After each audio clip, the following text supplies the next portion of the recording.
This is the Philanthropy Show, connecting and inspiring philanthropy.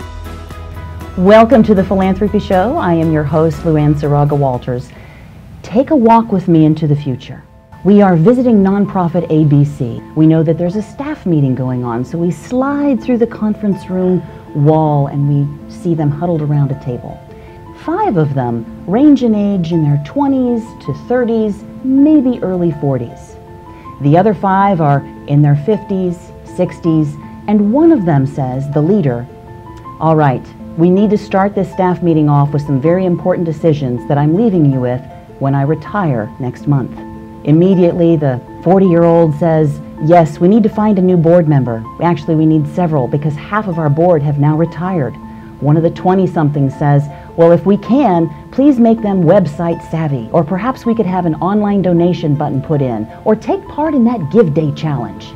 This show is about generations. What we're talking about today are the different skill sets that we need to make in the nonprofit sector in order to meet the coming change. Now, I took us into a walk that was not 20 years or even 15 years into the future, but 5 years from now, in the year 2020, it is estimated that 51% of the workforce will be millennials. Joining me today, we have a robust panel of some very educated and experienced folks who can talk to that specifically and help us get on track. I'm going to start to my right. Bevan Rogel is the president and founder of Encore Tampa Bay. Very passionate about connecting boomers to their Encore careers, and I love your perspective, her energy, her enthusiasm, and your drive to make this happen. Every time I talk to her, and you're going to hear it today, she is just very spontaneously combustible about the subject, I would say. Yeah, it's wonderful. We have Susie Bowie next to her, Vice President of Philanthropic Education and Marketing at the Community Foundation of Sarasota County. And under her compassionate guidance for the past 3 years, Sarasota County has come in, well, and last year you were #1 in the country for the Giving Challenge, bringing in over $3 million with online donations. Fantastic. She also has a great aspect and viewpoint on how the generations can come together and work effective and what some of those challenges might be. And last but not least, to her right is Michele Norris, who is the founder and owner of Navigen Leadership, extremely knowledgeable, passionate, and compassionate, as I've told you before, in helping companies and individuals understand the generational differences and what we need to do now to prepare. Thank you 3 for joining us today on the Philanthropy Show. Such a pleasure. I want to start, Michele, in getting down into the basics. Now, I brought in one of the statistics of the year 2020, 51% of the millennials. First off, the millennials, what are we talking about for an age range when we say millennials? Let's define the generations that we're talking about first. Sure. So the millennials, in the work that I do, and everybody looks at it a little differently, but the work that I do is 1979 to 1997 are millennials. Okay. So, and Gen X is sorry about that, is 65 to 78. And that would be my generation. Who else here? Anybody? Susie? Millennial. Okay. Yes, and we are in the boomers, which is 46 to 64. Okay. I'm a Gen X, and you're a Gen X? Okay. So the work that I do really, one of the big things is the demographics. And one of the reasons that this is a absolute change in the workplace is because of those demographics. And as we move from 51% boomers to 51% millennials in a 15-year period. Wow.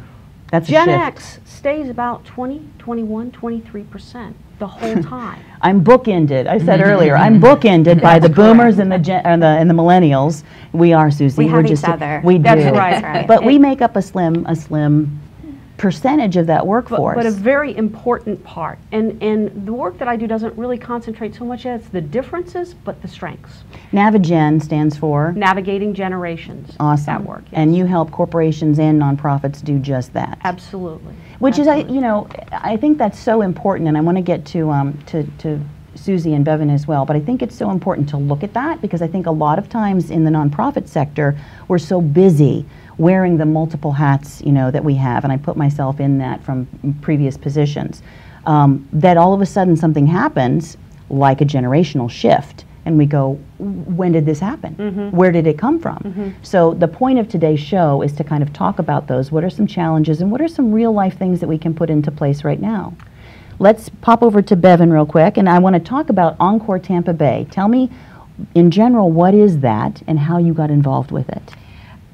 I could tell you a lot. I have to keep it short. But Encore Tampa Bay is an organization that is committed to helping older adults to find and discover their passion and purpose, and to connect to whatever that is. I am also working actively with community leaders across all different sectors, really around the idea and the notion of what happens when the largest generation in history, soon to be millennials, is the largest. But right now the boomers are... The boomers, 79 million strong. Wow. And so what I really want to back up and talk about what this Encore movement is about, because I am living proof, because I am an Encore career story. 3.5 years ago, I had 35 years of experience in organization development. I became an empty nester, which was a huge hole for me. And all of a sudden, there was this shift that happened for me, and I thought, I need to do something that means something to me. I felt like I was asleep at the wheel doing what I had always done. You wanted to find your passion. And I wanted to find my passion and purpose. And so I looked all around. I'm like, where do I find that? And how do I do that? Michele and I were doing the wandering and wondering together during that phase of our lives, but stumbled upon a book written by Mark Freeman, who's the founder of Encore and the thought leader of the Encore movement, which is what's going on in America today. And in that book, it was called Encore, Finding Work That Matters in the Second Half of Life. And it turns out he's done a lot of research, and that I wasn't alone in this, and that I wasn't the only one who said, I need to just get off my gerbil wheel and pay attention to what my passion and purpose is. What Mark is leading to is that those people want to do something to give back. They want to do something that has meaning and purpose for them. It may be continued income, it may not be. So it's a very exciting opportunity. And when I finally read that book and realized this is my passion and my path, I globbed onto that and read 1 million books, connected with Encore. I'm now an Encore Innovation Fellow. I'm an Encore leader, creating a model and a framework that will be used across the country. And you're really developing that right here in Tampa Bay. I am. That's beautiful. We're making it up as we go along, but there's a lot of good research and a lot of communities that are out there. So we really are building an Encore community. And we're doing that with leaders. And why I'm excited to be on this show is that this whole opportunity for this boomer generation to give back and get involved and engage using their talent and skills to strengthen our nonprofits and our community. And you know what's fascinating too is we tend to put generations into little peg holes of where we think they fit, and yet Susie Bowie is a prime example of somebody who is a Gen Xer, who is using millennial technology, and yet is vastly partaking every day in relationships with boomers, being at the Community Foundation. So tell me a little bit about your position as the Vice President and what you've seen from I guess you've got a mixture going on here. I have a lot going on there, but a lot of really exciting things. So I get to be at the center of what are nonprofits doing and how can they be effective?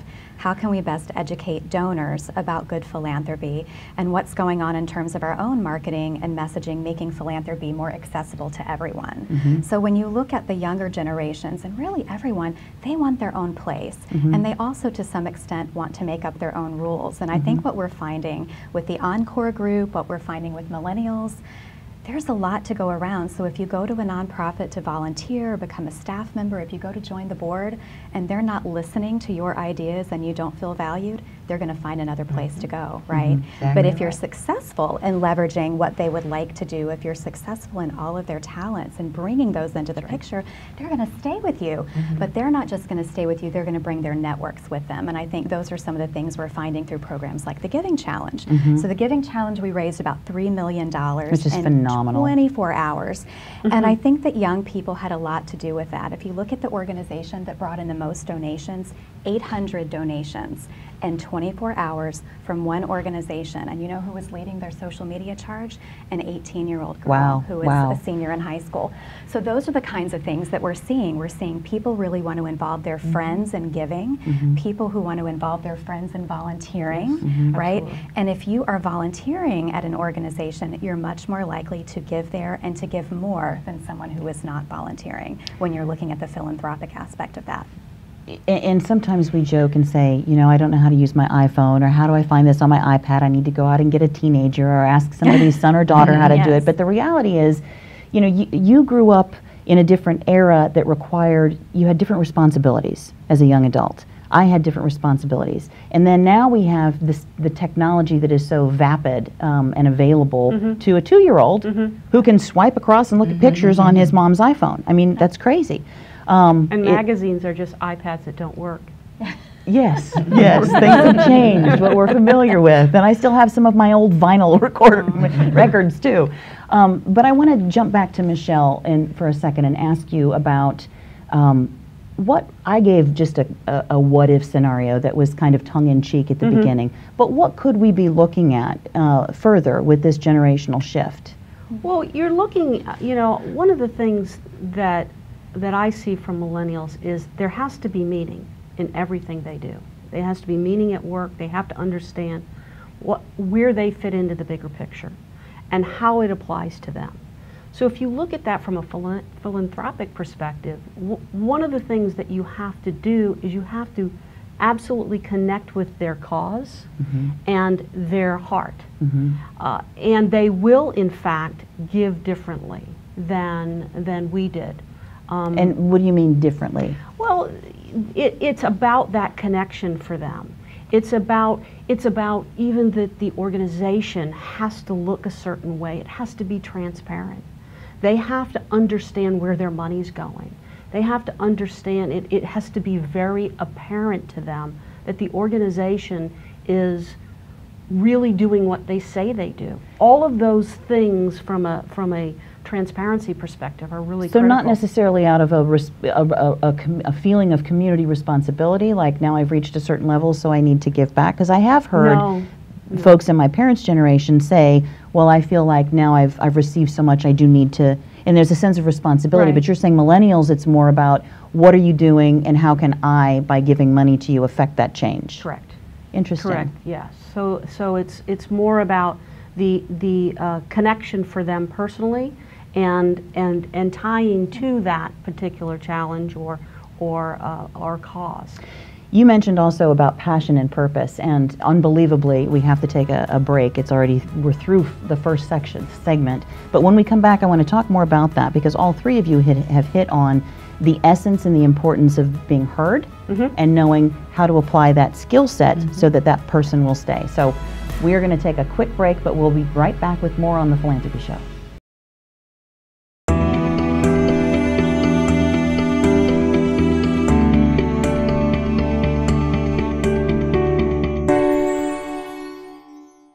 Do you feel like you're on a hamster wheel of fundraising activities, trying to meet a goal that's always just out of reach?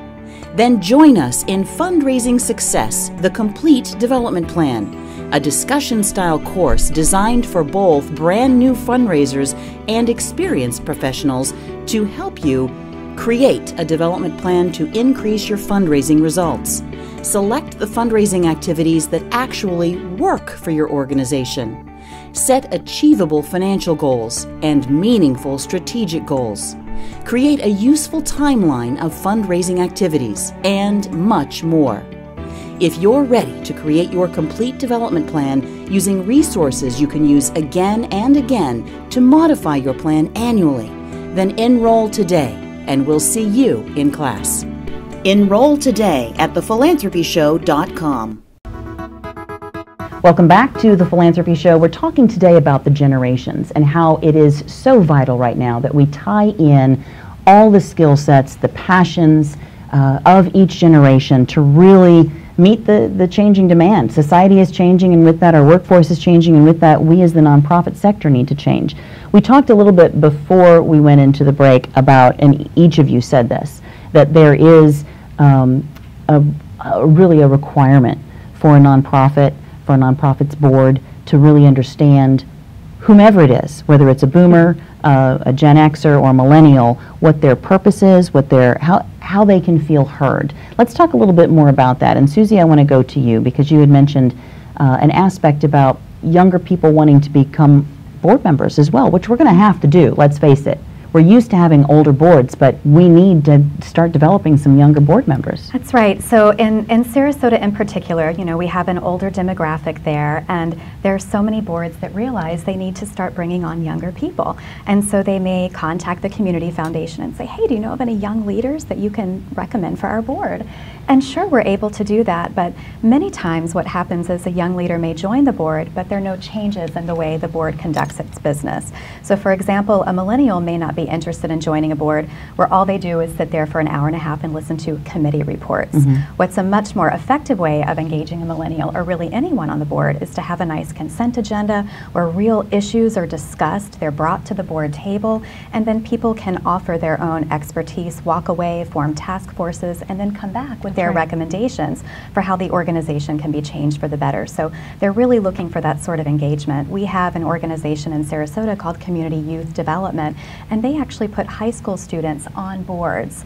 They were very effective advocating at the statewide level so that you could actually vote on board issues if you were under 18. And I'm proud to say that at the Community Foundation of Sarasota County, we have some of the star students that have served on our boards throughout the year. So one of the things we really look at is not just what can we teach them about governance, but what can they teach us. And I think I like that you said that. I think that's vital, because I think we do tend to look at that, especially, you know, following the stereotypes of the generations. We tend to look at the younger generation and say, well, let's groom them to how we want them to behave, as opposed to what skill set. And Michelle's like, no. How does that apply as well with the Encore generation? Because you know, there's also the stereotype of, well, they've got this experience or they've got a lot of money, so either one of those we want to abide by. But you're talking about in addition to those, the passion, finding a meaning in what you're doing. It's that, Luann, and it's also really, in all generations, it really requires an innovation and a shift in how nonprofits view each of these generations. How can they really leverage that talent, knowing that this is their passion and purpose, but I come to this wanting to do it my way.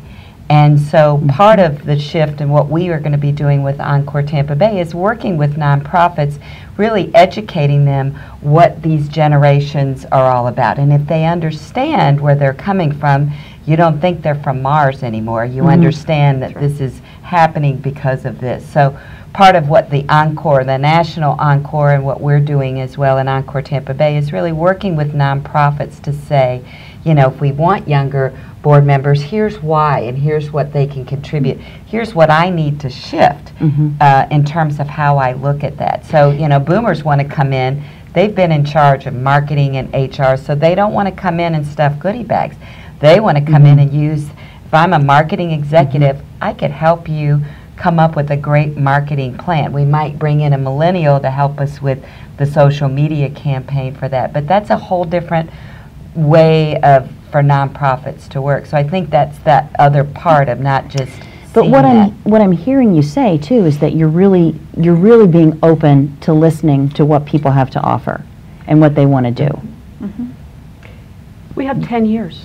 We have 10 years till millennials are 75% of the workforce. 75%? In 10 years. In so 2025. We have a 10-year transition plan to take advantage of what boomers can offer, what Gen X can do, and the shift that has to take place from a leadership perspective.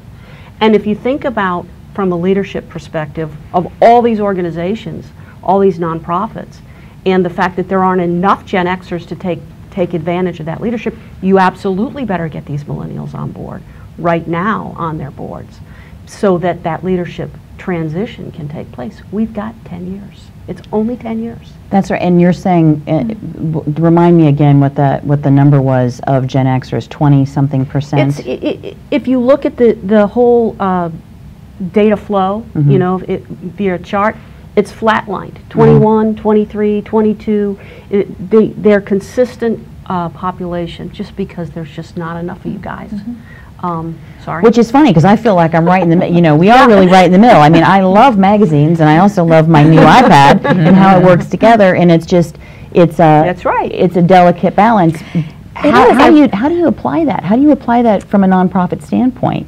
Well, if you're talking about technology, I do want to make sure that we kind of talk about there's some things that we imagine, right? So many of our senior donors at the Community Foundation are on Facebook. Many of them are participating in the Giving Challenge and giving online. So I do think that there's an important distinction there. So although younger people are much more likely to involve their whole network and getting everyone on board and helping to raise money and awareness for causes, I do think there are many, many older people who are at home using Facebook because they can see their grandkids on Facebook. That's how they make connections and keep them going. So that is an interesting, I think, misperception about technology. You know, continuing to go on. That gap is really shrinking. I believe that the technology gap is shrinking. Fascinating. I've even heard that some of the younger generation is getting off of Facebook because they're finding their mothers and grandmothers there, and they want to be on to the next new thing.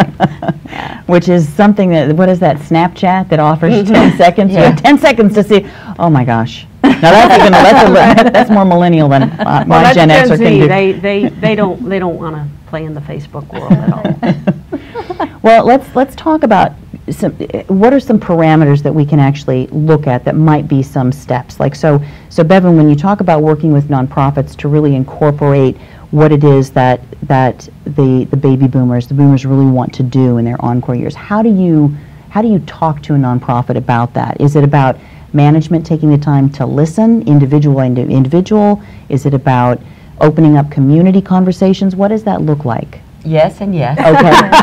I think the first part of what I've been doing for the last year and a half, I've been doing this for almost 2 years now, is laying the foundation, just raising the awareness. Just, you know, people kind of know that things are different, but they don't really understand why, and they don't understand what it is. So it's that community conversation and raising the awareness of that. So that's a really big step, and from there, getting them, it's the shift, you know, getting them to see that there could be a different way that we do things and operate in a nonprofit.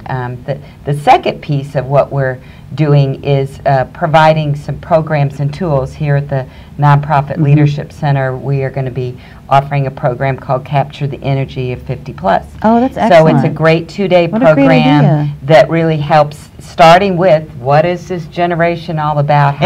This is for nonprofits. For nonprofits. About the 50 plus. Exactly. Excellent. And the Community Foundation of Tampa Bay is my host as a fellow, and Emily Benham, the CEO of the Nonprofit Leadership Center, is on my steering committee, and we're very committed to really focus on this area of how do we work with nonprofits and helping them make that shift, leveraging that talent to their advantage. That's fabulous. How do you do that around something as big as the Giving Challenge? Are you able to kind of pull all these sectors together?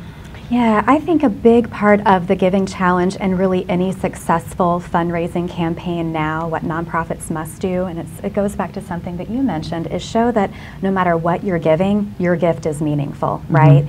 So when you looked at the Giving Challenge and you go back and you see the 18,000 gifts that were made, the amount that was raised, 43% of those were $25 gifts. Wow. So if we can go back as nonprofits and say, your $25 gift is really making a difference. That changes the face of philanthropy. Really and the expectation that and is. it makes it relevant for everyone, especially people who may not have accumulated the means to give larger gifts. They need to know that their smaller gift matters.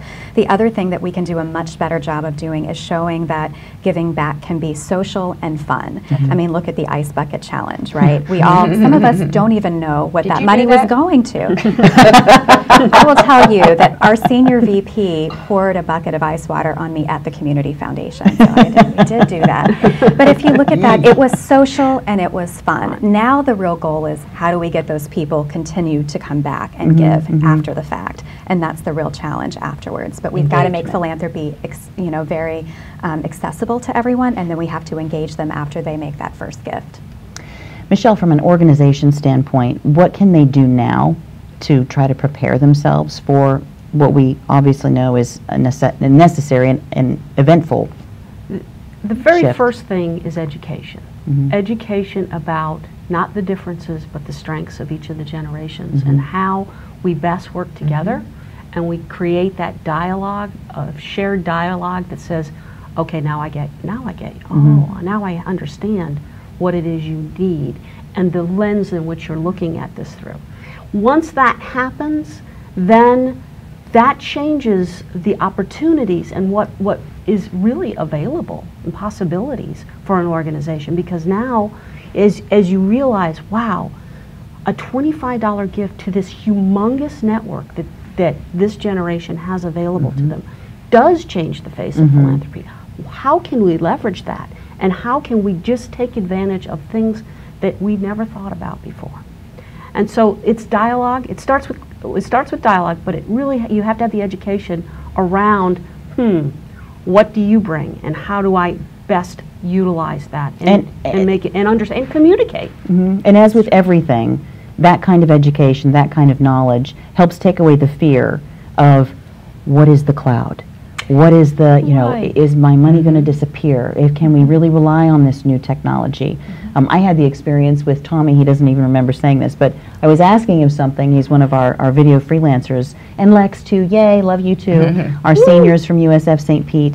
But I was asking him about storage with Google Drive, because that's what I use for media, and I said, I think I'm just going to transfer everything over there, but then I also have Gmail, email, and so should I put everything in one bucket? And he just looked at me and very innocently and innocuously said, oh, I don't think Google's going anywhere.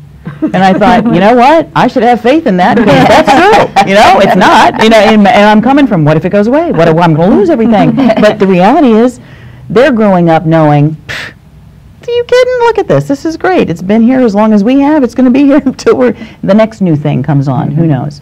We're going to take another break, but when we come back, it's time for one of my favorite segments that we have with every guest, and thank you for your input. But we're going to talk about truth or care, which is the heart of philanthropy and why we have the Philanthropy Show. So we're going to take a short break, and we'll be right back.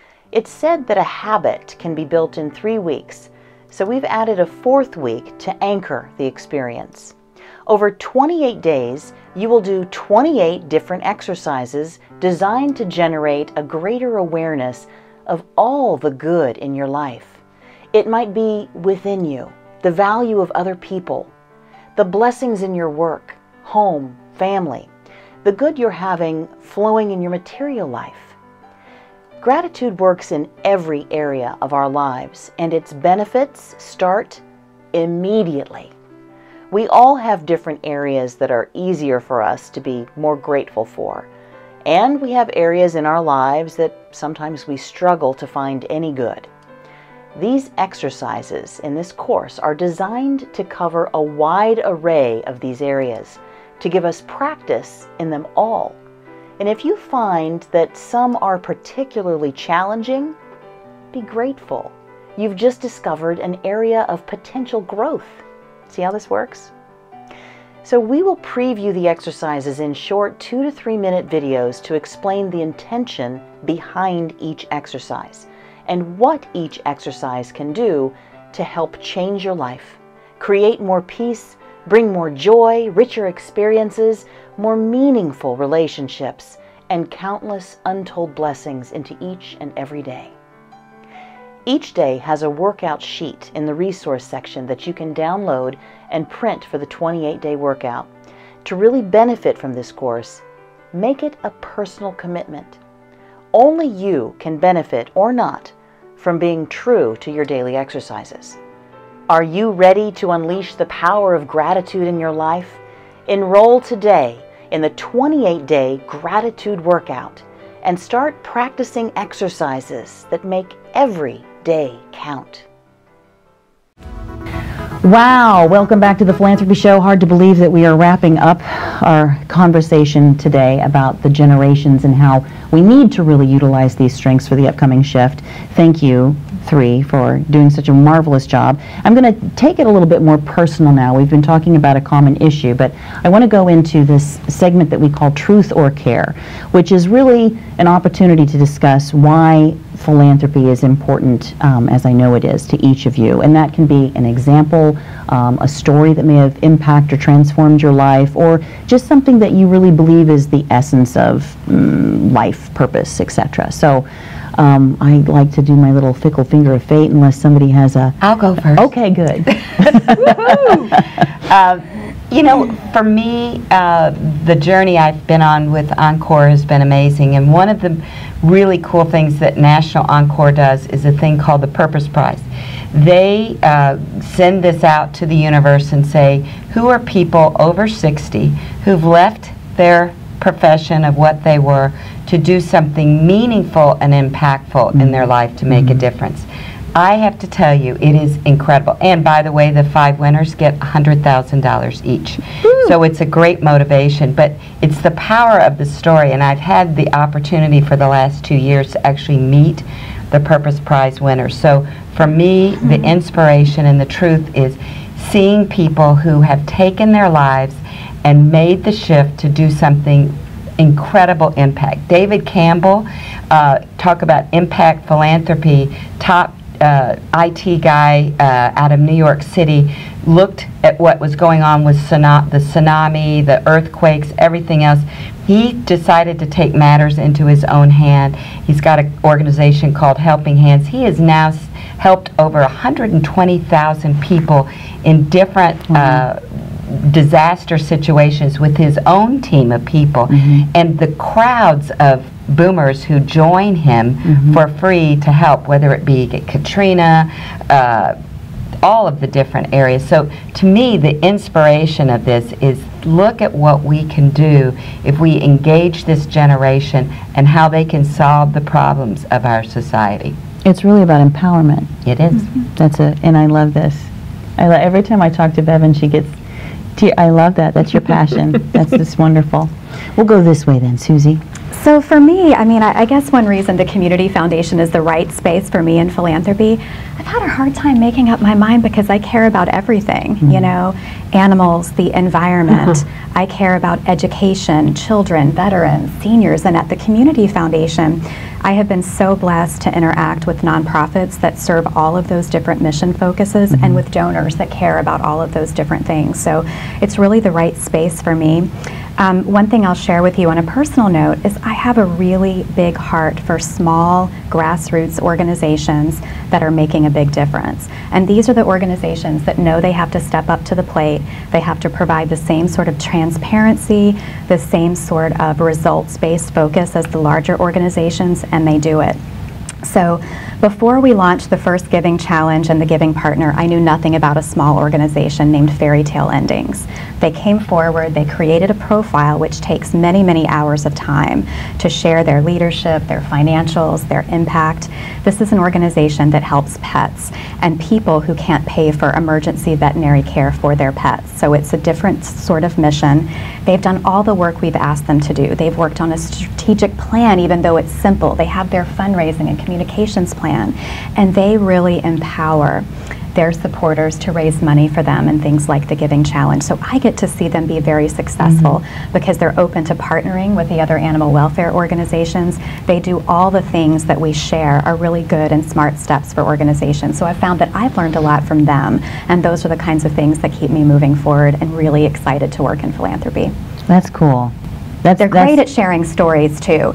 You never will go on their Facebook page and see, you know, the woes of the power of the story. The power of the story. You get energized from their enthusiasm. You absolutely do. So I use them as an example all the time, and it makes me very proud to work with them and to learn from them. And by the way, it's a Generation X that's leading that organization. So power to the people. Look at that. That's a 20%. 20%er. Michele, what is your heart's definition? My heart's definition, you know, I'm a boomer, so my obligation is to give back, right? To pay it forward. I received a scholarship when I went to school, and so that was, you know, critical that I become involved and pay that forward. But really, for me, it ended up being very selfish, because I found a Gandhi quote recently, which is, if you want to find yourself, lose yourself in the service to others. And I don't care if it's your time or your treasure, if it's money or time, which I think we need both of in the philanthropic world. But for me, it is absolutely about the very personal space that I come from, in possibilities, in collaboration, in making sure that we all work together. That's why I do what I do, because it celebrates what is positive about all of us and how we can really work together to really accomplish amazing things, which we see all the time in our work. It is what everybody's accomplishing. So philanthropy really comes from that spot of losing yourself. So. And in losing yourself, you're connecting to so many others. That's it. And I keep saying this because the Philanthropy Show is really the love of humanity show, because that's what philanthropy is. Thank you three for coming on today. Thank you for having us. So wonderful to have you. Great discussion. Maybe this will help prompt some folks. Oh, we're stretching across the way. In our big That was a yoga move right there. It was wonderful, but wonderful to have you. Thank you so much. Thank you, Luann. That wraps up today's version of the Philanthropy Show. We'll see you next Monday at 4 o'clock Eastern.